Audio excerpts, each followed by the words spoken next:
LiSTNR production. Have you ever been scammed?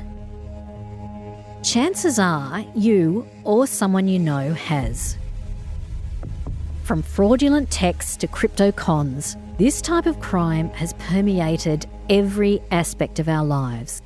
But who's pulling the strings? And where does the money go? Forensic financial investigator and former ASIC advisor Niall Coburn lifts the lid on financial crime, how scammers manipulate you, and the shocking truths about the organised crime groups behind it all.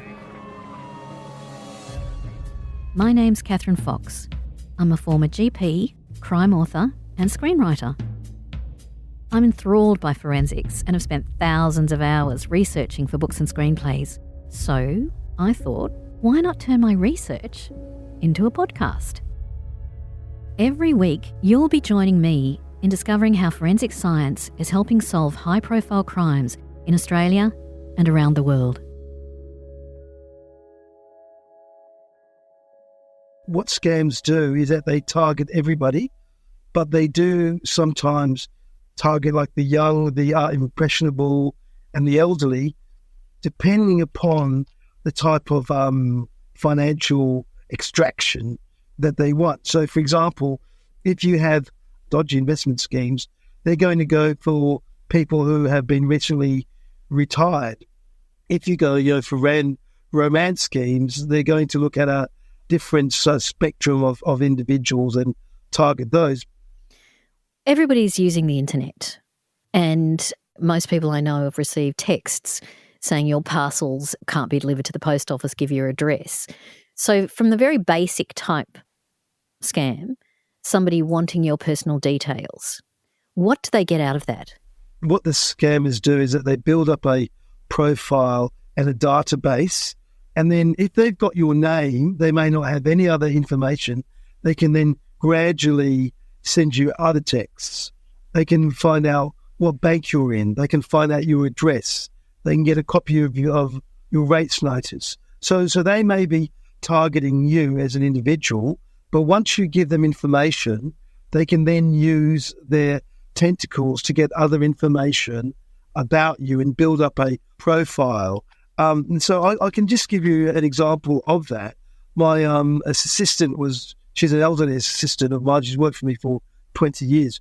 She was driving me in a car somewhere, and then she got this phone call from this guy who was trying to sell her a derivative product in Asia.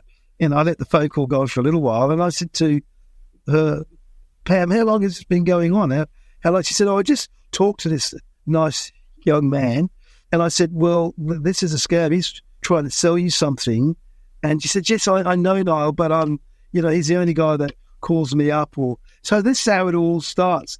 They develop a relationship with individuals, and often they come across really well. I mean, they are very good in the art of manipulation. So they can read you. They've learned to adjust their behaviours to what you're saying. And that's all part of the art of the scam. Is it always men as well, or can it be women?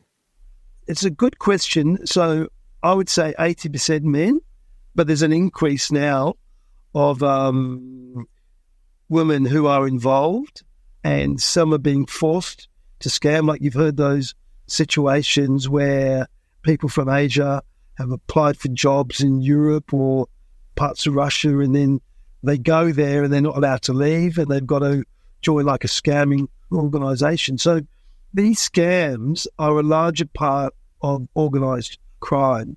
So organised crime infiltrates and permeates all sectors of our society. In Australia, we have seen how billions of dollars have been laundered through our own casinos that we knew was occurring.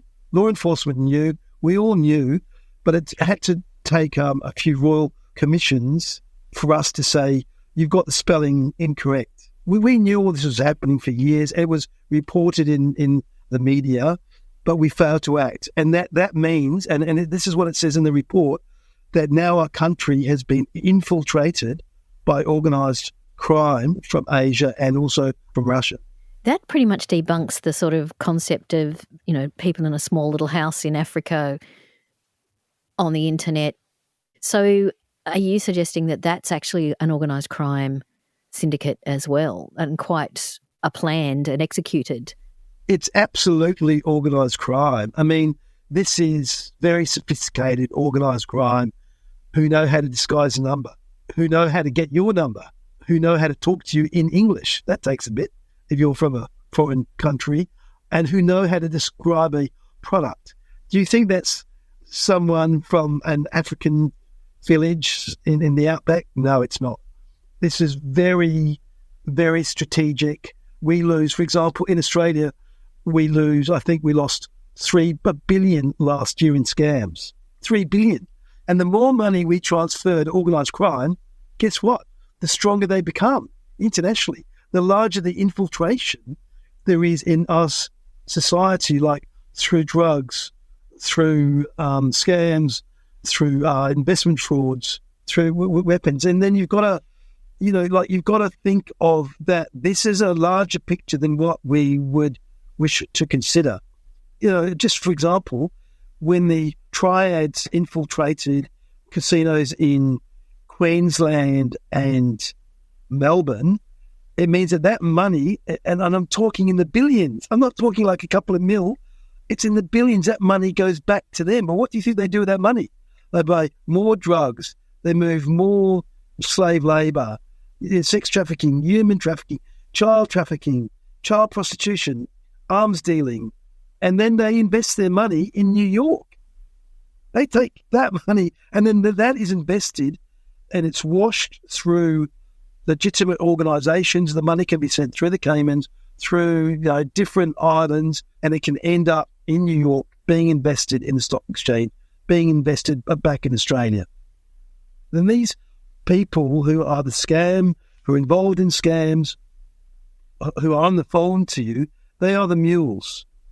They are just the mules in the system who are doing it maybe to survive themselves, who knows, and then they have to trick everyone so that the money comes to them and then it goes out the door and then they get a commission.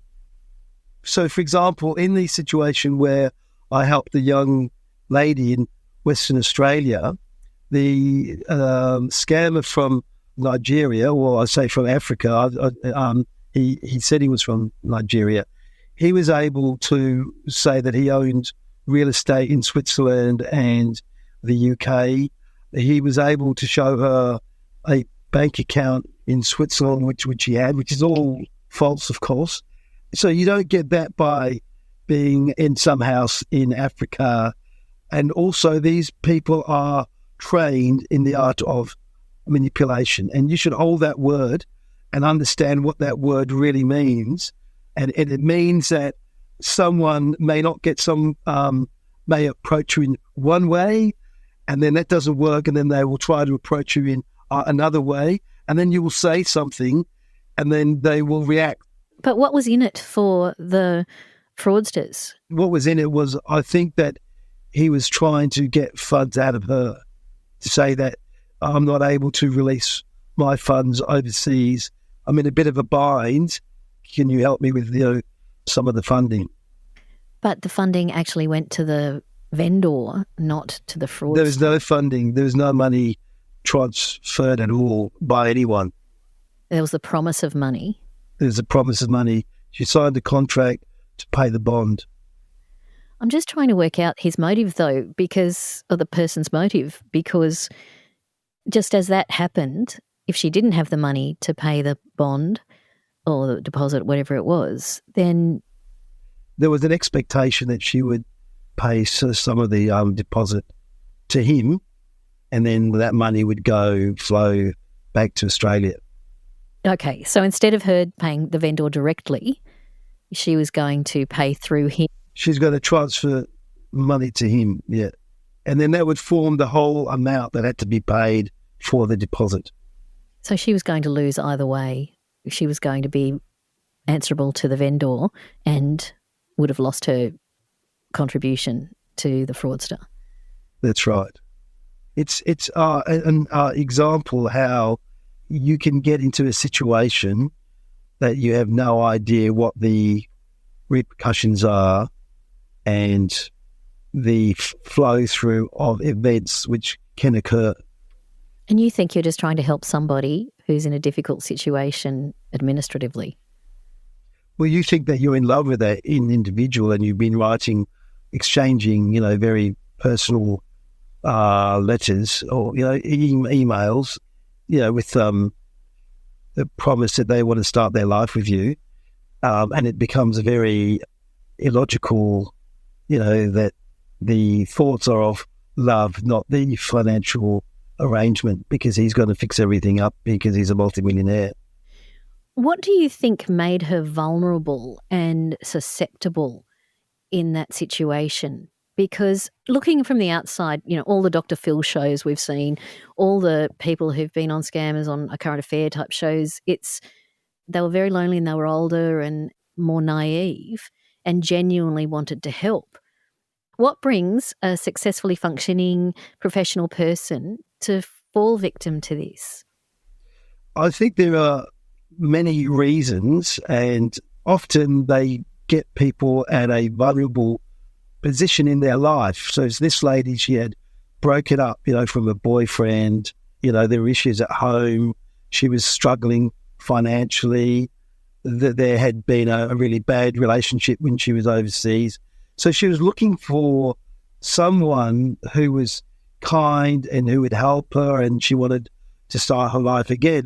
And I think the scammer, as again, I get back to this point about the art of manipulation, was able to press the right buttons, and then move her from one place to her actually signing a contract on a large house in Perth on his behalf. So it didn't happen just in a few phone calls. It happened over many phone calls, over internet exchanges, etc. And then you don't even know if that is a person who you're dealing with, or you're dealing with a hairy Russian behind the scenes who's pretending to be Nigerian. So all these things, you have to, or we all have to understand that we are living in a very sophisticated, computerized world now where they can change your voice, they can change your ID. It's a scary situation. Often I think in conversations I've heard, people who fall for scams are often blamed for being greedy. And, if it sounds too good to be true, it is too good to be true. If someone's investing, wanting a 25% return or a 30% return or a 100% return, and there's not a lot of sympathy for people, it seems, when they have fallen for a financial scam because it's perceived as their greed being their downfall. But what you're saying is it's far more personal and individual connections and relationship-wise that is doing a lot of that coercing and, well, it's probably coercive, manipulative gaslighting. So what you're saying is quite right. There is an element of naivety in Australia in the sense of financial education. Everyone needs to understand that you cannot get a return on an investment of 15% because the initial investment has to be invested or funds at the bank rate. So you can never, in any conservative investment, ever receive a return. The most you can probably receive on a conservative investment is probably 6%. And even that's arguable. So anyone who's saying that you can get a return of 10 to 15 to 20%, that means the risk is heightened and unrealistic. There are products that can give you high returns, say derivative products, but they are high risk and you can be wiped out.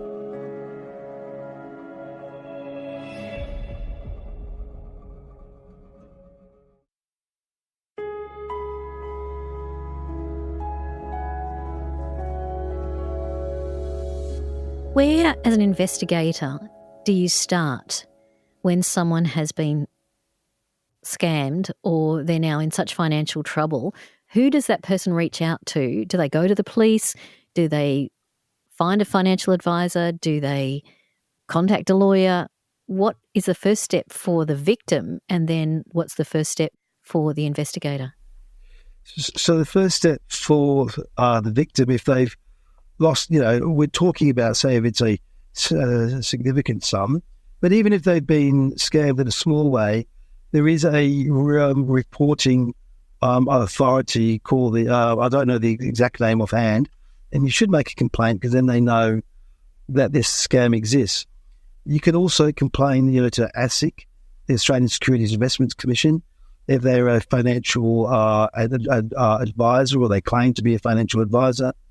And you could also report the matter to the fraud squad or the policing squad. So you should put a complaint in because then it recognises that some crime has occurred. Then those in those organisations can put together the jigsaw puzzle. Is this happening only to you? Is it happening to 1,000 individuals in Australia? Now, when an individual reaches out to me and says, I've lost a substantial amount or I can't get my money back. So usually that happens to me when they've invested in a large investment fund overseas or they've invested in Australia. They're trying to retrieve their funds, usually over $200,000. I've got clients that have lost up to $8 million. And so they want to see how they can get their money back. And so what I do is that I go and I look at the documents first. I look at the bank transfers.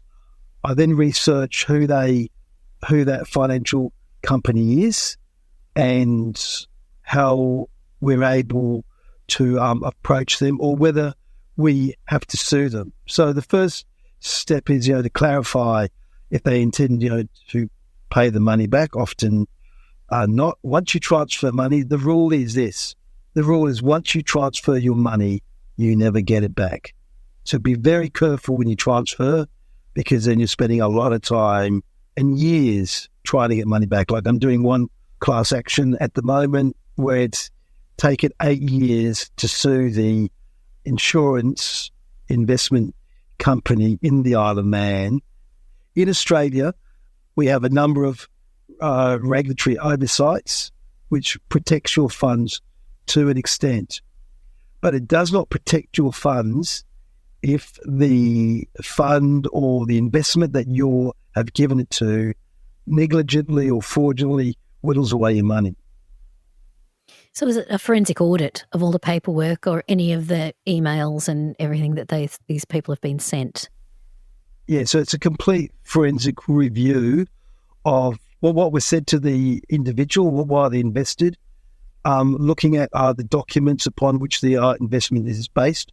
Often they're told that there's very few risks. Often they're told that there are reasonable returns or high returns over a long period of time and that they won't lose their money.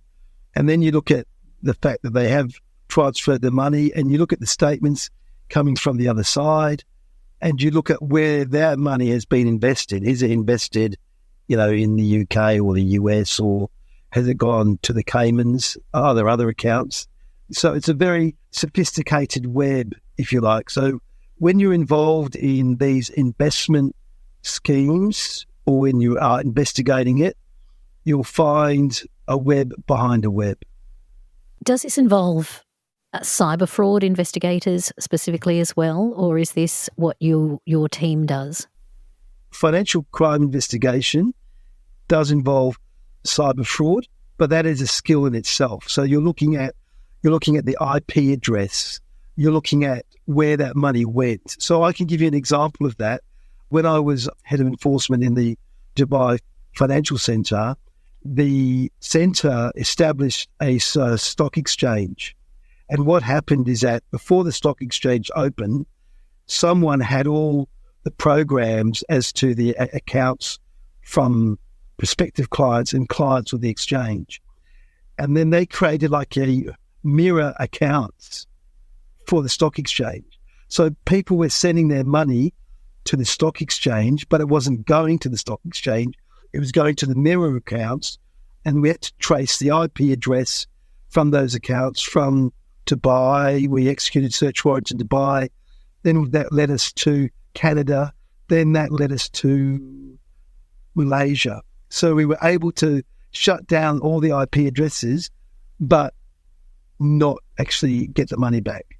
So that would be considered like a cyber fraud. And another fraud is an investment fraud, where you're actually physically reading the paper, you've been sent the information or the prospectus, if you like, and then you're told by the advisor or the salesperson that, you know, you should invest in this, it's a good investment, it's tax-free, it's in the Caymans, it's in the Isle of Man, you're going to make 15%, da-da-da-da.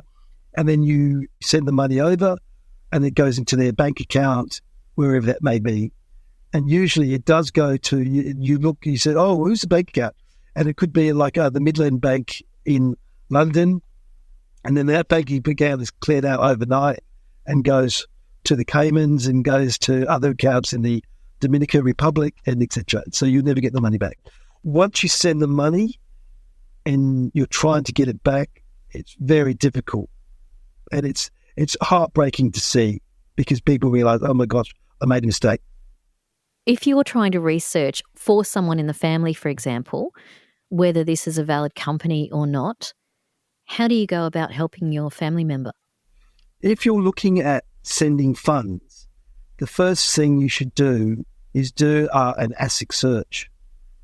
Then you can do a director search to find out who the individuals are behind the company, and that the ASIC search will tell you if the company's changed its name and all that sort of stuff. Then the next thing, which is important, is to check the bank account. Is it a proper account in a bank under that name? Does the ACN match that account?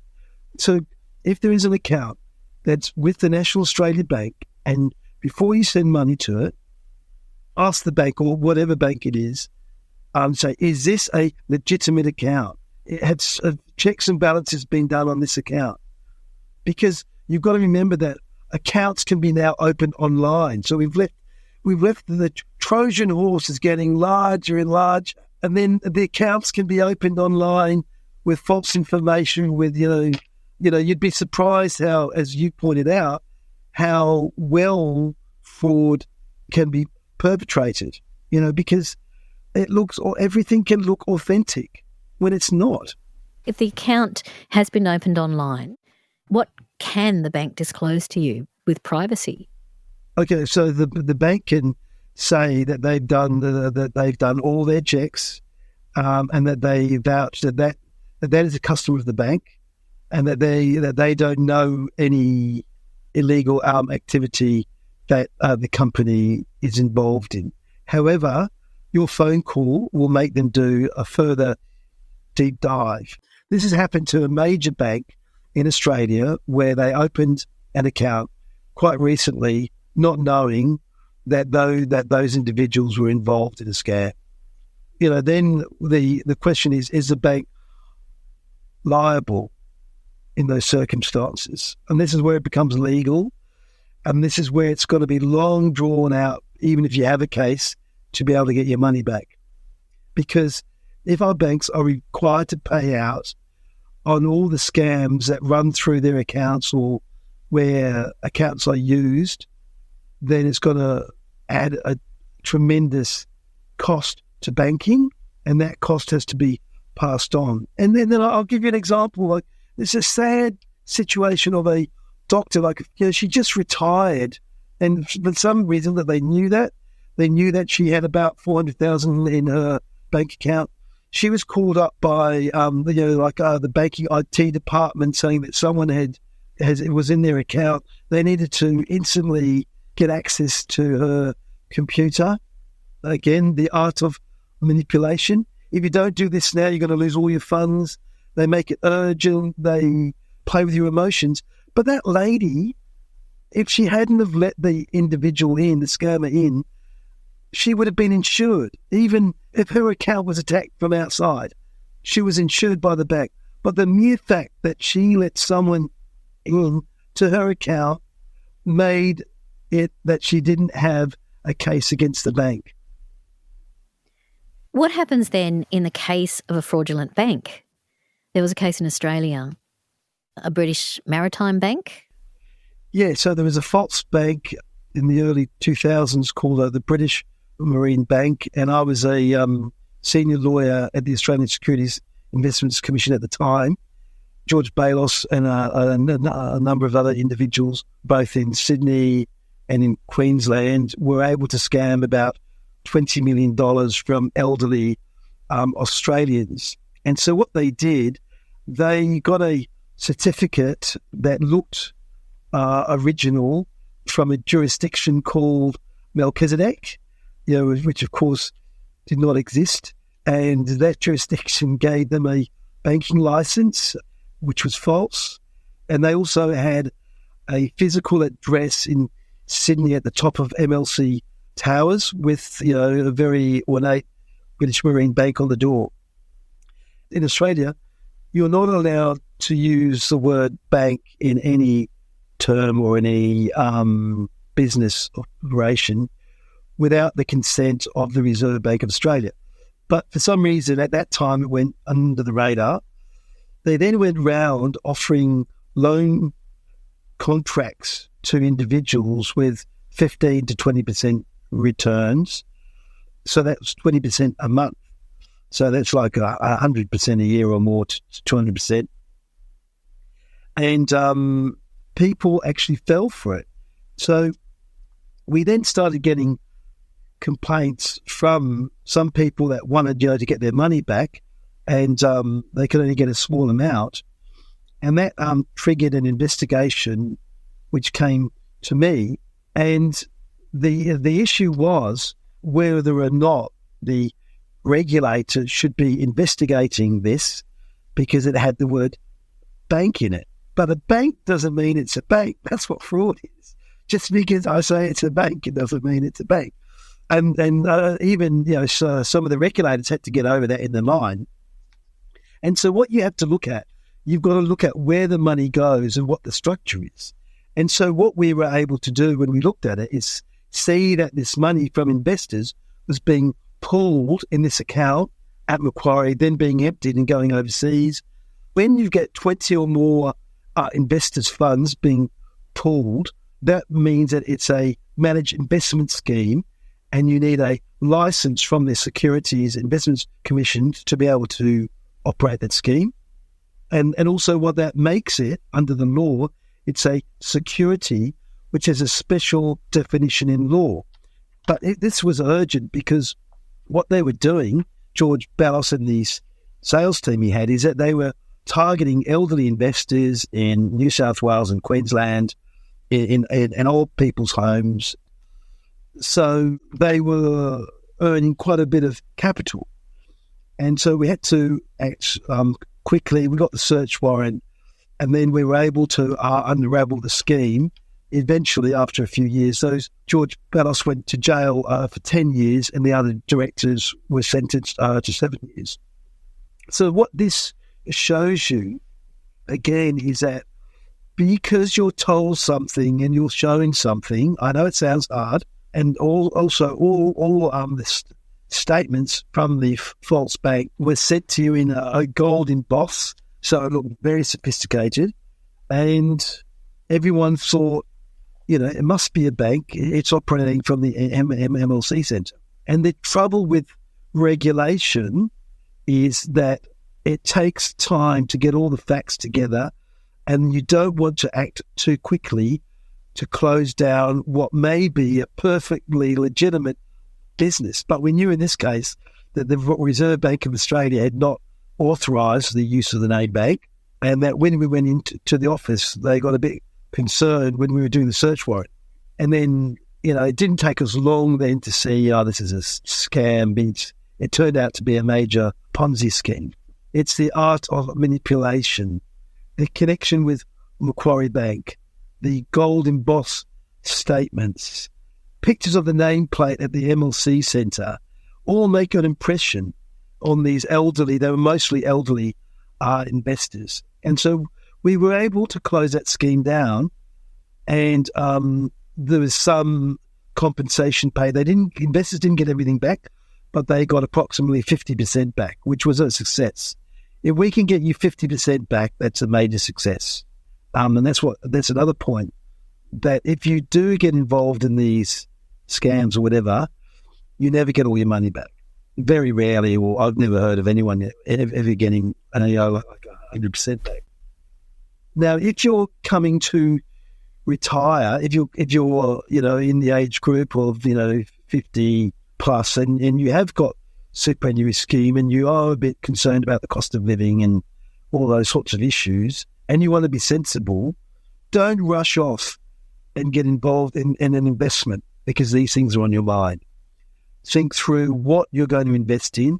Invest in a legitimate institution, and just be aware that if you send your money overseas, that is very difficult then to get afford lawyers to get your money back. If it's like 300,000 to $1 million, or even up to 5 million, you'll be spending 1.5 million in court to try to get your money back.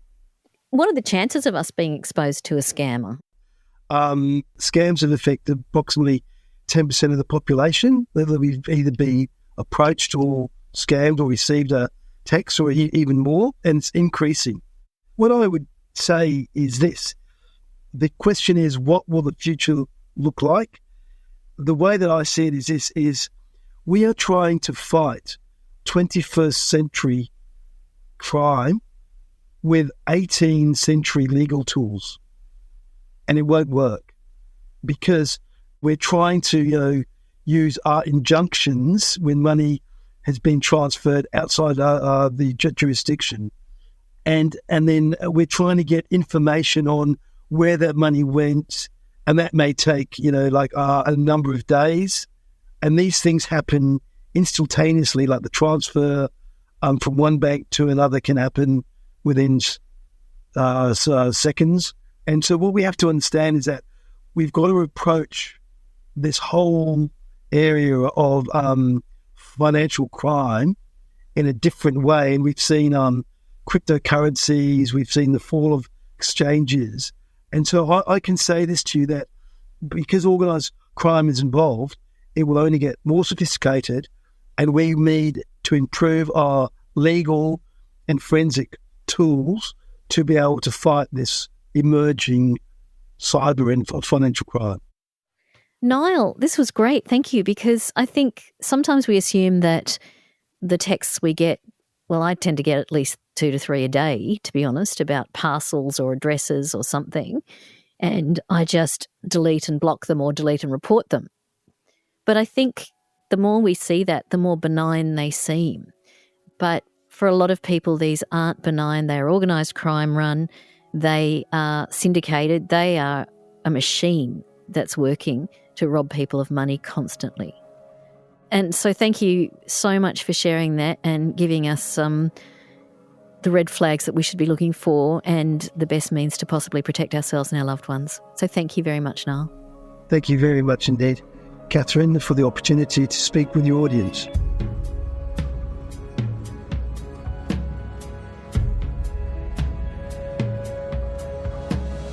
Crime Insiders Forensics is a LiSTNR original production. It's hosted by me, Catherine Fox, and produced by Holly Mitchell and Ed Gooden. Sound design and imaging is by Link Kelly.